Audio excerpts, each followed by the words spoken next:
Assalamualaikum warahmatullahi wabarakatuh.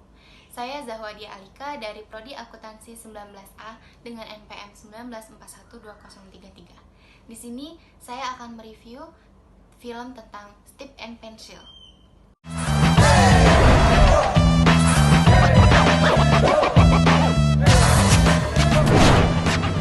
Sombong kali kalian ya! Dasar orang kaya mentang-mentang itu sombong! Gue sumpahin kagak sial! Dasar bodat! Hah? Gimana kalau tema esai kita pentingnya sekolah untuk anak jalanan kayak Ucok? Anakan buatan mama aku ini mah. Mama lu bikin spaghetti? Apa itu? Ya inilah mie goreng. Kita kan mulai ngajar hari ini, Pak. Tapi kok nggak ada yang datang ya? Sudah dikasih tahu murid tak? Udah, kami pasang poster. Itu anak-anak tidak ada yang tahu membaca, buta huruf semua. Ya, masuk sekolah kita lah. Kalau aku sebenarnya mau aja.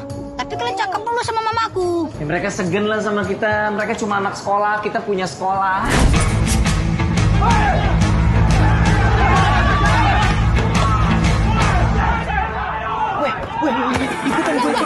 Gak buat. Semua bang, nih bang, orangnya di sini bang. Orang ini. Tapi ini kalian ini bukan dari Pemkot. Tapi kelihatan aja bukan orang Pemkot. Masa ada orang Pemkot matanya sipit begini? Iya toh.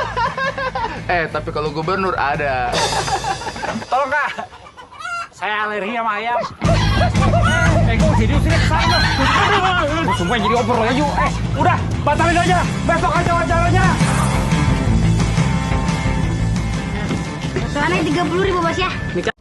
Yang pertama, saya akan menceritakan tentang latar belakang film Stip and Pencil. Film Stip and Pencil merupakan film gagasan sutradara Ardi Octavian yang diangkat dari naskah skenario milik Joko Anwar.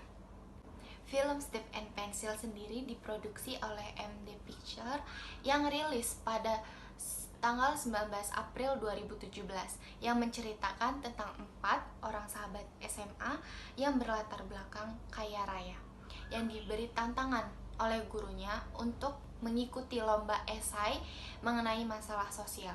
Tiba-tiba mereka berjanji akan membuat sekolah untuk para anak jalanan yang tinggal di bawah jembatan.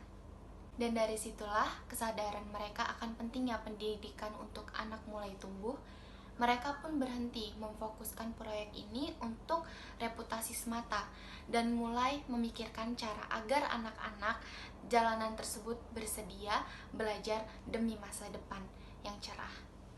Dan yang kedua ada sinopsis tentang film Stip and Pencil. Oke, jadi Stip and Pencil bercerita tentang 4 sekawan, yaitu Tony, Agi, Bubu, dan Saras, yang kaya raya namun sombong. Hingga pada suatu ketika mereka dikumpulkan menjadi satu grup oleh guru dan disuruh untuk mengikuti lomba membuat esai mengenai masalah sosial. Dari sinilah permasalahan dimulai. Bukannya membuat esai yang mudah, mereka malah mempersulit diri dengan melakukan hal yang nyata, yaitu membuat sekolah untuk anak jalanan. Dari sini mereka mulai dihadapkan dengan sulitnya membangun kesadaran anak-anak para pengemis hingga penggusuran yang rencananya dilakukan oleh pemerintah. Pada awal pendirian, mereka sedikit demi sedikit mulai kehilangan semangat. Namun, dengan melihat kenyataan mirisnya kesadaran pendidikan di sana, mereka tak patah untuk membangun sekolah tersebut. Hingga pada bagian akhir cerita, mereka ternyata tidak memenangkan lomba tersebut, tetapi sekolah khusus yang sudah mereka dirikan masih berjalan dengan bantuan dari berbagai pihak. Oke, yang ketiga ada tindakan yang meningkat dari film tersebut, yaitu banyaknya terdapat menyinggung masalah pendidikan dan kesenjangan sosial yang terjadi di Indonesia.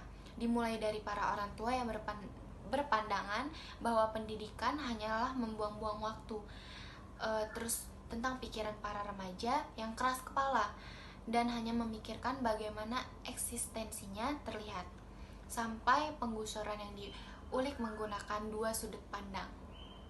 Setelah itu ada masalah Masalah dalam film Stip and Pencil ini adalah awalnya mereka menganggap hal membuat sekolah untuk anak jalanan itu sangat enteng.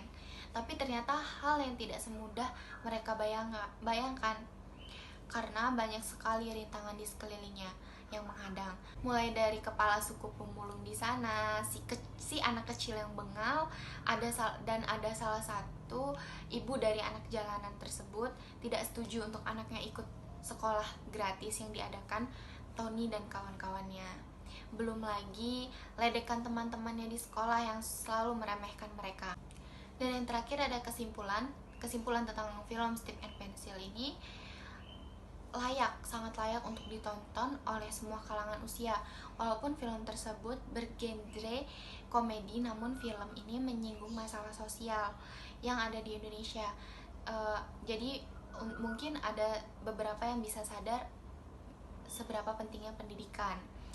Dan selera humor yang cukup ringan dapat membuat semua penonton dapat terhibur di samping kekurangan yang terselip dalam film tersebut. Terima kasih. Itulah review film yang saya buat. Maaf jika banyak salahnya dan maaf jika banyak kurangnya. Wassalamualaikum warahmatullahi wabarakatuh.